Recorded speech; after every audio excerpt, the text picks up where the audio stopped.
I've been in this trail before, but I've only done a day trip, and there are a couple of rather special features along the trail that I thought it'd be nice to come back again, spend the night in a hammock, and I can show you them. Approximately 10,000 years ago, all of Finland was covered with glaciers. Before that, of course, and since then, nature has been writing its story on the landscape and leaving natural wonders and features that we can all appreciate. Since the arrival of the first humans, they've also been making their mark on the landscape. Some of these marks are more temporary than others. Others have been around for a very long time. It's estimated that the first humans arrived to Finland in the Stone Age more than 5,000 years ago, following the retreat of the ice sheets.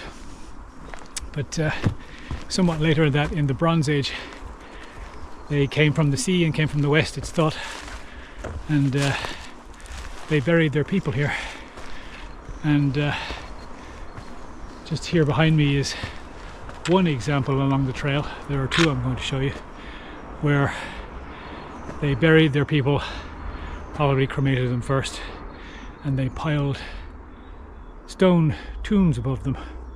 Most of these stone tombs, or kiviraukia in Finnish, or hautaraukia. Raukia just means a pile of stones. And they placed them on high rocky headlands so they could be seen from the sea. So here's the first example. It mightn't look like much, but if you consider that most of these stones are fairly sizable, they are all literally manhandled here and then stacked in place. And I'm not sure if you can see that, but in the distance this tomb overlooks the sea and would have been visible as a marker on the skyline. So they reckon that these tombs were definitely Bronze Age, so we're talking about 3,000 to 3,500 years before present. And you find them all the way along the Finnish coastline.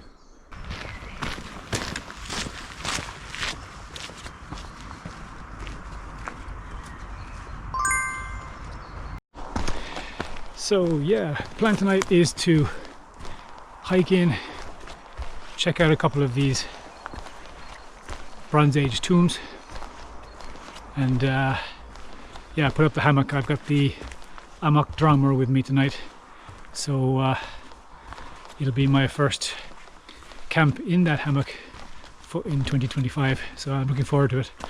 The weather forecast is okay. It might rain a bit, but temperature shouldn't drop below zero, so that should be okay. Whew, it's pretty warm. It's currently about 15 or 16 degrees Celsius. I'm not sure what that is in Fahrenheit. I'll put it here. It definitely is the warmest day I've been hiking so far this year. To mitigate against some of the sweat build-up and heat, I've had this Finetrack mesh. It's a Japanese company, and that's my base layer, on top of which I'm wearing a polyester t-shirt. The idea and hope being that this is supposed to be so hydrophobic that sweat passes through, and then if it's going to wet out at all, it'll wet out the layer above it. That's the hope anyway. We'll see. Let's see how we get on.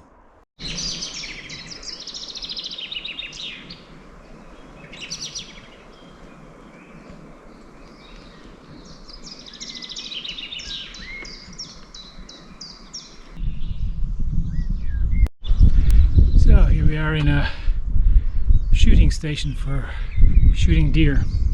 As you can see in the background, this tower gives a really good view of the field. So at dawn, at dusk, local hunters can come here, set up, and then get ready for when the deer come. So it seems that they're growing either mangold or possibly sugar beet in this field, and I could imagine that the greens on top would be quite attractive to deer, if not the actual roots themselves.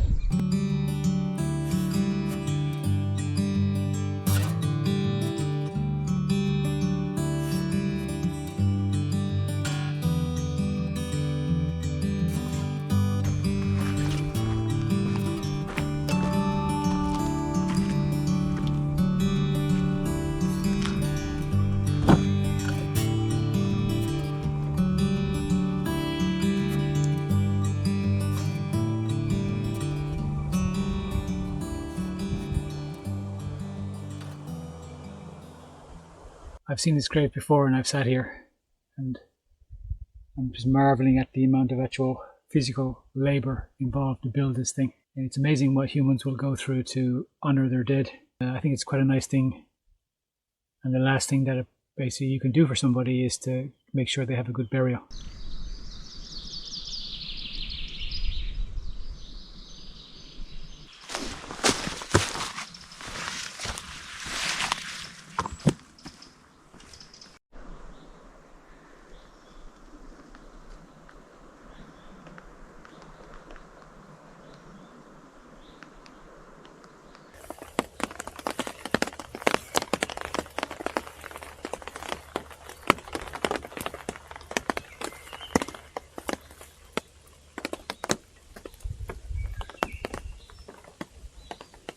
So I got my camp set up for the evening. It started to rain a couple of hours ago, so I was lucky enough to find a spot and got everything up and ready just before the heaviest of the rain came. Okay, so I'm all wrapped up in my hammock and everything is settled in for the night. So I'm going to maybe try and get some sleep. The birds are singing quite loudly and yeah, I hope they aren't singing all night. Although I did hear some cranes singing in the distance, which was very nice. I'll see you in the morning. Good night. Well, good morning, folks. So, after 12 plus hours of non-stop rain, I finally decided to emerge from my hammock and make some coffee and some breakfast. Yeah, I didn't sleep very well at all again last night. It seems to be my curse for camping. Yeah, it basically rained non-stop, and the sound of the rain on the tarp kept me awake. Or at least, I guess I dozed off to sleep at some stage on and off, so I slept fitfully at best. It's still raining pretty heavily, but what can you do? I can't wait here all day for the rain to stop.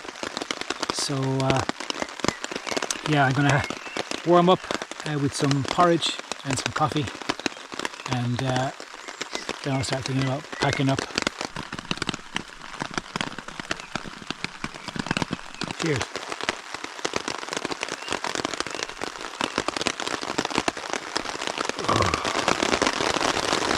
That's good. The tarp held up surprisingly well overnight. I have heard some on hammock forums that occasionally they leak a little bit along the seams, but it seems to be actually okay. Spanned out quite tightly, it sheds water really nicely.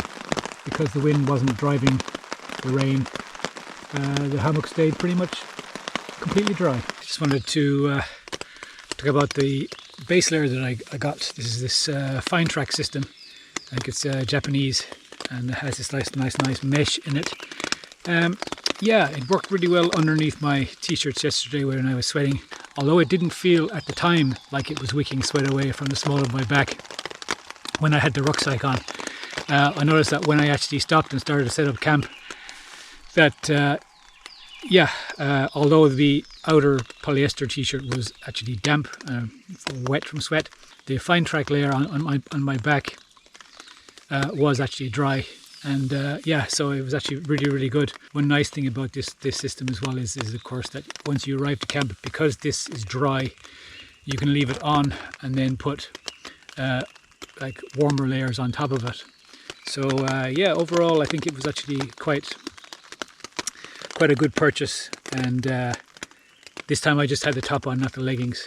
But definitely as a next to skin layer, base layer, it's yeah, really quite good.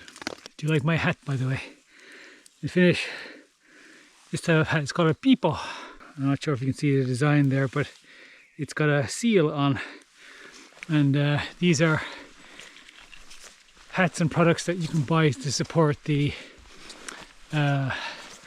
conservation and preservation of the Saima ringed seal. It's called Saima norpa in Finnish.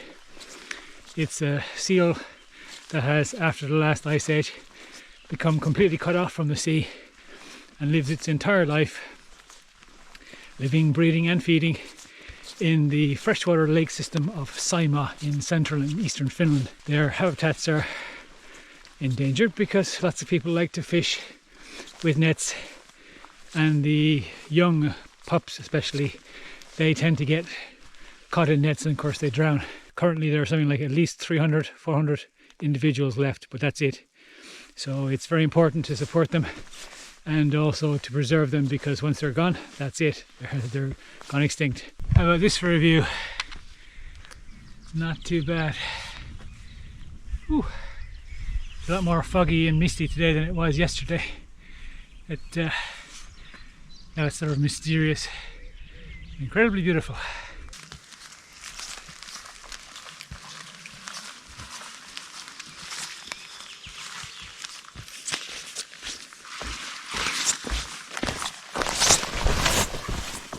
So here beside the road we have an example of an old style wooden house made from logs. It's a log cabin, all hand built. And we'll go a bit closer and you see the corners.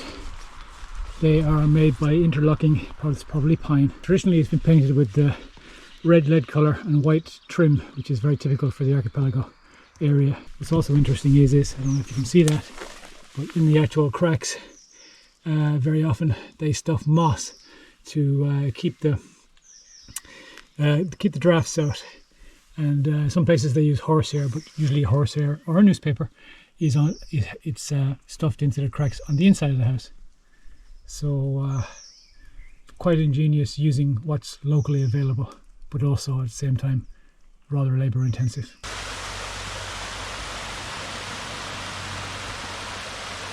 Okay, so back in the car, safe and sound. Ooh, has a bit of a trek on the way back. Never mind, well worth the effort, and definitely a place that I'll be visiting again. I hope you managed to last until the end of this video. If you did, fair play to you, well done. And I hope you enjoyed my little adventure. So I hope to catch you on the next trail again. So until then, this is Kevin signing off from the Sattmark Trail near Pargas, southwest Finland. All the best. Moi moi.